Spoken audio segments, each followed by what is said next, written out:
ये आकाशवाणी है।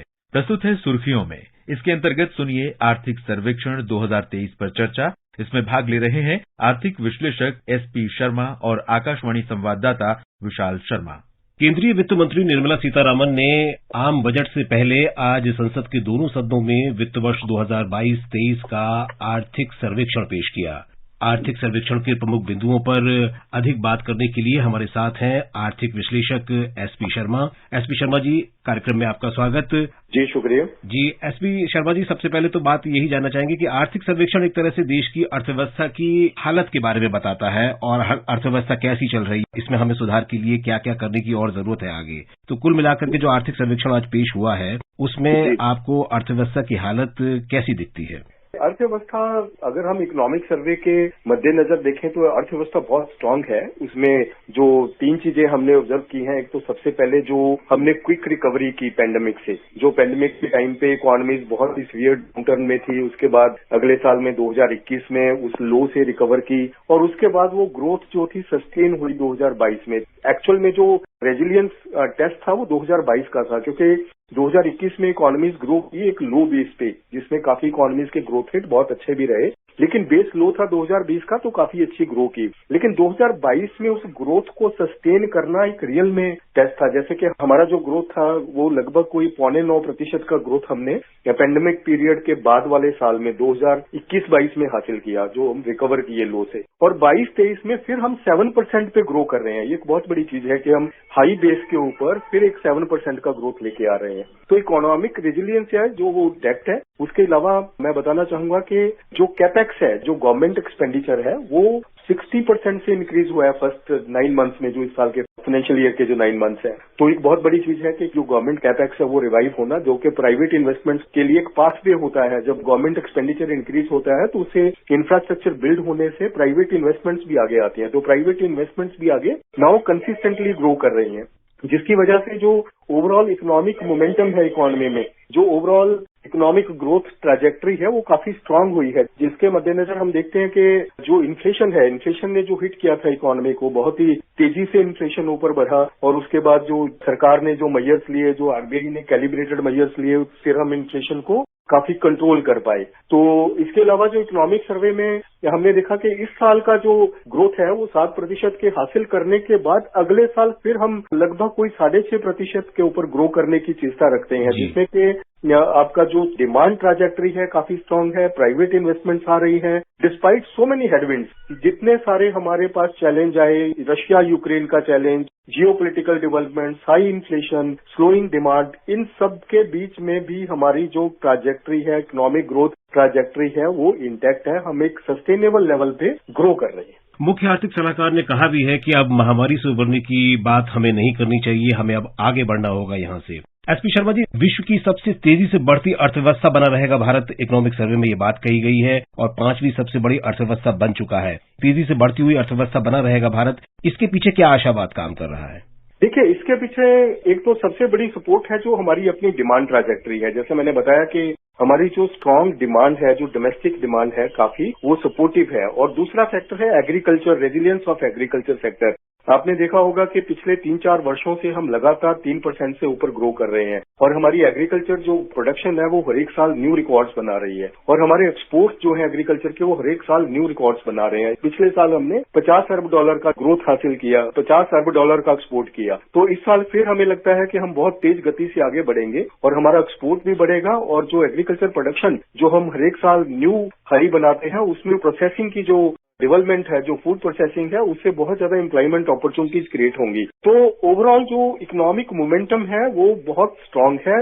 आगे उसको सस्टेन करने के लिए भी सरकार ने जो रिसेंटली जो एमएसएमई के लिए रिफॉर्म्स की, जो आत्मनिर्भर भारत के लिए सरकार ने घोषणाएं की और जो रिसेंटली सरकार एक न्यू लॉजिस्टिक्स पॉलिसी लेके आई, जिससे कि हमारा जो इंडस्ट्रियल आउटलुक है और ज्यादा रेजिलिएंट हो, हमारी जो कॉस्ट ऑफ डूइंग बिजनेस है कम हो। सिंगल विंडो सिस्टम का सरकार ने उद्घाटन किया। सिंगल विंडो सिस्टम अब 16 से ज्यादा स्टेट्स में इम्प्लीमेंट हो चुका है और बहुत ज्यादा, जिससे कि इन्वेस्टर्स को और बिजनेसेस को सुविधाएं हुई हैं। आर्थिक सर्वे में बैंकों की बैलेंस शीट में सुधार की बात कही गई है और ये भी कहा गया है कि क्रेडिट ग्रोथ बढ़ रही है। तो इसको अगर हम देखें तो बैंकिंग सेक्टर जो है वो देश का अब बहुत, आपको लगता है कि मजबूत दिशा में आगे बढ़ रहा है? जी जी बिल्कुल, मैं बताना चाहूंगा कि जो क्रेडिट ग्रोथ है, खास करके जो एमएसएमईज का जो ग्रोथ रेट हुआ है और जो सरकार का जो ईसीएलजीएस स्कीम जो सरकार ने अनाउंस की, जिससे जो एमएसएमईज को बहुत लाभ हुआ, जिससे और उनको जो वर्किंग कैपिटल सपोर्ट था वो मिला, तो उसकी वजह से जो आगे रेजिलियंस जो क्रिएट हुई है, जो बैंकिंग सेक्टर की बैलेंस शीट्स इंप्रूव होने के बाद जो उनका आगे क्रेडिट ग्रोथ इंक्रीज हुआ, तो ये चौतरफा जो रिकवरी है सब एस्पेक्ट्स में, इसने काफी सपोर्ट किया है। और जैसे एमएसएमईज काफी डिफिकल्टी फेस कर रहे थे, क्योंकि जब कोरोना वायरस हुआ तो स्लो डाउन हुआ, वर्किंग कैपिटल ब्लॉक हो गई, इन्वेंट्रीज पाइल अप हो गई, तो जिससे ज्यादा से ज्यादा उनके ऊपर स्ट्रेस आया, डिमांड में स्लो डाउन थी। तो सरकार ने उसी तरीके से कैलिब्रेटेड स्टेप्स लेते हुए ये घोषणाएं की, ईसीएलजीएस स्कीम लेके आए। कुल मिला के जो ब्रॉड बेस्ड रिकवरी हुई है और जो डिमांड उसके बाद सस्टेन हुई और जो प्राइवेट इन्वेस्टमेंट्स अट्रैक्ट हुई, ये सब वजह है कि भी हम अभी भी जो fastest moving economy world economic system में हमने अपना ट्रैजेक्टरी तय की है। बेरोजगारी दर जुलाई सितंबर 2022 में घटकर 7.2% पर आ गई। इकोनॉमिक सर्वे ये कहता है रोजगार के मोर्चे पर भी स्थितियों में सुधार देखने को मिल रहा है। और बात आपने की कृषि क्षेत्र की बात की आपने, तो इकोनॉमिक सर्वे में कहा गया है कि कृषि क्षेत्र में पिछले 6 वर्षों में 4.6% की औसत वार्षिक वृद्धि दर के साथ मजबूत वृद्धि देखी जा रही है। हाल के वर्षों में देश के कृषि उत्पादों में जो वृद्धि दर्ज की गई है और शुद्ध निर्यातक के रूप में उभर कर सामने आया है देश, और निर्यात 2021-22 में 50 बिलियन अमेरिकी डॉलर से अधिक के रिकॉर्ड को छू गया है। कृषि क्षेत्र में जो ये उत्पादों की जो निर्यात की बात हो रही है, इसमें देश ने निश्चित तौर पर तरक्की की है। मैं यहाँ पे बताना चाहूंगा कि कृषि क्षेत्र जो है वो हमारी बैकबोन है। कृषि क्षेत्र के साथ ही हमारी जो आगे ग्रोथ सस्टेनेबल होती है, कृषि क्षेत्र जो है वो आगे मैन्युफैक्चरिंग को सपोर्ट करता है। और जब डिमांड आती है, क्योंकि 50% अभी भी हमारी जो पॉपुलेशन है वो कृषि क्षेत्र के ऊपर डिपेंडेंट है, तो मेजरली जो 50% डिमांड है दैट कम्स फ्रॉम द कृषि क्षेत्र। तो अगर इसमें ग्रोथ आती है, इनकम्स इंक्रीज होते हैं, तो मैन्युफैक्चरिंग की डिमांड बढ़ती है। मैन्युफैक्चरिंग की डिमांड बढ़ने से जो इन्वेस्टमेंट्स आती हैं फैक्ट्रीज में, कैपेसिटी एक्सपेंशन होती है, एम्प्लॉयमेंट क्रिएट होती है। तो सरकार ने जो रिफॉर्म्स जो पीछे एग्रीकल्चर सेक्टर को फोकस किया, और एग्रीकल्चर सेक्टर के लिए सरकार ने जो ई मार्केट और ये सब चीजों का आगे अनाउंसमेंट की, और उसके बाद जो फसल बीमा योजना और ये बहुत सारी किसान क्रेडिट कार्ड, बहुत सारी सरकार ने रिफॉर्म्स उनके लिए की, जिससे कि कृषि क्षेत्र में अब ग्रोथ जो है 3% से ज्यादा सस्टेनेबल हो गई है। और जो हर एक साल हम नया फूड प्रोडक्शन का रिकॉर्ड करते हैं, तो हमें जरूरत है कि ज्यादा से ज्यादा हम फूड प्रोसेसिंग करें, जिससे कि जो रूरल एंटरप्राइजेस हैं, जो रूरल इकोनॉमी है, उसको बूस्ट मिलेगा, उनकी इनकम्स बढ़ेंगी और उनकी demand for goods and services बढ़ेगी, जिससे कि फैक्ट्रीज में उत्पादन और बढ़ेगा। और जो सर्विसेज सेक्टर में कारोबारी है, जो सर्विसेज सेक्टर है, जो यातायात है, इन सब चीजों में तेजी आएगी, जिससे कि इकोनॉमिक ग्रोथ जो है और सस्टेनेबल होगी। तो हमें एग्रीकल्चर सेक्टर को एक बेस मान के उसको और ज्यादा सपोर्ट करना चाहिए, और हमें उसको और सुदृढ़ करते हुए जो एग्रीगेट डिमांड है वो इकोनॉमी को काफी स्ट्रांग कर सकती है। निर्यात की बात करें तो चालू वित्त वर्ष के शुरुआती 9 महीनों में वस्तुओं और सेवाओं का निर्यात 2021-22 की इसी अवधि की तुलना में 16% बढ़ा है। निर्यात के मोर्चे पे अच्छी खबर देख रहे हैं आप इसको? बिल्कुल, मैं यहाँ पे बताना चाहूंगा कि जो हमारा एक्सपोर्ट है, एक्सपोर्ट में हमने 2021-22 में बहुत अच्छी महारत हासिल की। हमने मोर देन 30% से ज्यादा हमने ग्रोथ हासिल की, और उस ग्रोथ के ऊपर इस साल फिर हम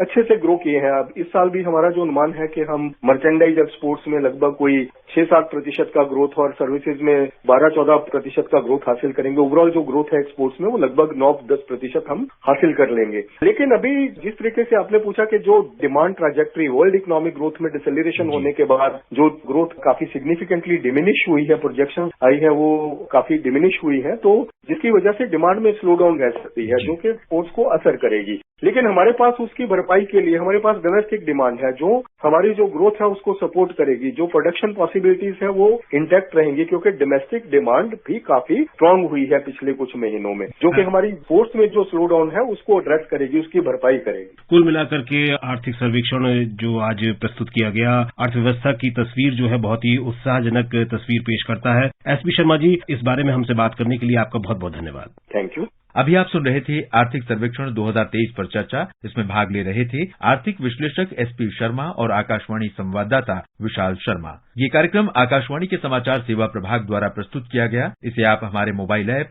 न्यूज ऑन AIR और YouTube channel news on AIR official पर भी सुन सकते हैं। इस कार्यक्रम के संबंध में अपनी प्रतिक्रिया आप हमें ईमेल कर सकते हैं। पता है airnsdtalks@gmail.com। ये कार्यक्रम फिर से सुनने के लिए लॉग ऑन करें हमारी वेबसाइट newsonair.gov gov.in